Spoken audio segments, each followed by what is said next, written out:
Ассаламу алейкум, достарем, всем большой привет.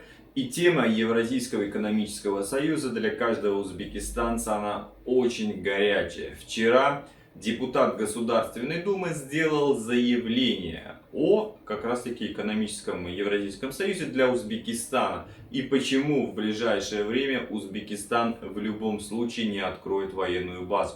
Также Путин рассказал о комфортных условиях для мигрантов. Почитаем, что это такое. И еще была одна новость. На 100 тысяч рублей были оштрафованы россияне за то, что зарегистрировали 5 мигрантов у себя незаконно.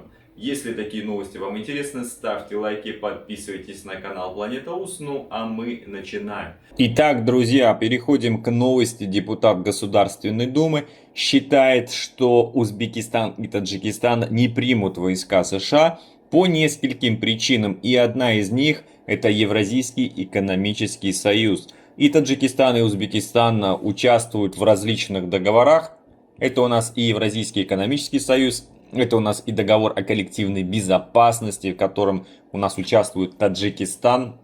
И эти два договора, конечно, не дадут возможности пустить войска США на территорию данных государств. Но я знаю точно, и народ, и само правительство в принципе против того, чтобы какие-то войска и российские, и американские были на территории данных государств. Узбекистана уж точно, но сейчас Узбекистан наблюдатель и член Евразийского экономического союза, и в ближайшее время узбеки планируют, я думаю, в любом случае вступать в ЕАЭС.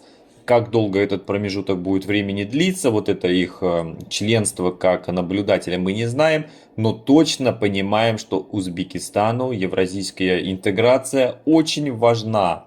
США, написано, не могут разместить свои вводимые из Афганистана войска в Узбекистане и Таджикистане, так как это противоречит различным соглашениям двух стран с Россией, в том числе в рамках ОДКБ, это Организация договора о коллективной безопасности, и Евразийский экономический союз, ЕАЭС. Такое пояснение в понедельник дал первый заместитель Комитета Государственной Думы по делам СНГ, Евразийская интеграция и связями с соотечественниками Виктор Водолацкий, комментируя соответствующую публикацию в журнале Wall Street. Ни о каком размещении в этих государствах американского контингента и быть не может, потому что по условиям соглашения, которые имеют данные государства с Россией, в том числе в рамках ОДКБ и Евразийского союза, размещение военных сил государств просто не предусматривается, сказал депутат. По его мнению, американские издания выдают желаемое за действительное, так как такое решение не может быть принято по определению. Володацкий допустил, что речь идет о нагнетании ситуации с целью показать, что вокруг России сжимается кольцо недружественных сил, которые могут угрожать ее национальной безопасности.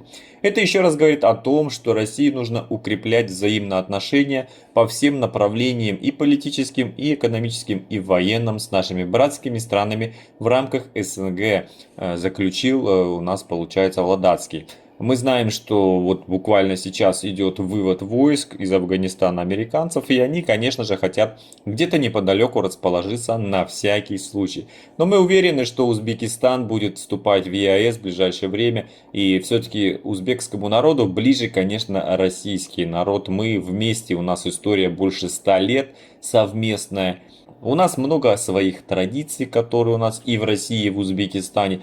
Также и население у нас живет и в России, и в Узбекистане, постоянно передвигаются туда и обратно. И, конечно, большое количество мигрантов, что тут уж говорить, больше 2 миллионов узбекистанцев каждый год едут на работу в Российскую Федерацию. И никакое вступление американских войск в Узбекистан, конечно же, не произойдет. В этом уверен именно председатель Комитета Государственной Думы по СНГ Виктор Водолацкий. Как вы считаете, действительно ли это так? Пишите в комментариях. Ну а мы переходим к следующей новости. Двое туляков заплатят за проживание мигрантов в России 100 тысяч рублей. Друзья, это в Тульской области произошло. Прокуратурой Дубенского района по Тульской области была проведена проверка по исполнению бюджетного миграционного законодательства. Двое мужчин были осуждены за организацию незаконного въезда и пребывания 5 иностранцев. Гости из соседних стран приехали на заработки. До их депортации они были размещены в центре временного пребывания для мигрантов. На содержание было потрачено 100 тысяч рублей из федерального бюджета. Эти деньги как раз таки хотят возместить с ребят, которые участвовали в въезде мигрантов и незаконном их пребывании. Прокуратура приняла решение о списании вышеуказанной суммы с осужденных. Суд его удовлетворил, сообщает пресс-служба прокуратуры. Сейчас все происходит на самом деле просто. У тебя есть пластиковая карта, она привязана на твое имя, к твоему паспорту. И когда судебные приставы будут исполнять, они просто блокируют сумму, всю, которая поступает на карту. В любом случае 100 тысяч рублей спишут с данных граждан, и они заплатят за незаконную миграцию, которая ими же и была организована.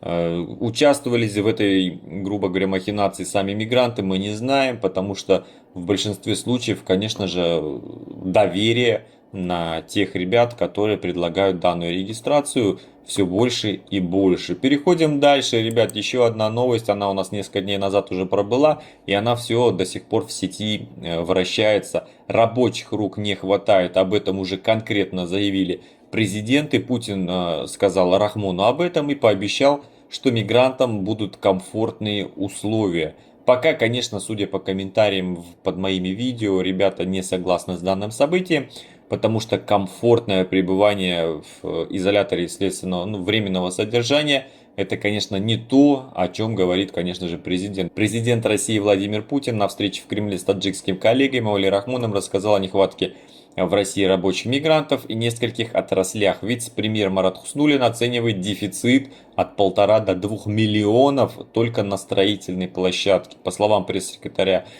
президента Дмитрия Пескова, рабочих рук не хватает также в строительстве, в сельхоз и в других направлениях. В России имеет место значительная нехватка трудовых мигрантов, об этом заявил Владимир Путин 8 мая, то есть 4 дня тому назад, еще до Дня Победы. Он сказал: мы все делаем для того, чтобы люди чувствовали себя комфортно, тем более, что сейчас рабочих рук не хватает в настоящее время в целых отраслях экономики. Но и достаточно большой объем средств для поддержки семей люди направляют из России к себе домой. Я считаю, что это абсолютно положительный процесс. Да, ребят, в любом случае у нас за 3 месяца только в Узбекистан 1,5 миллиарда долларов было переведено.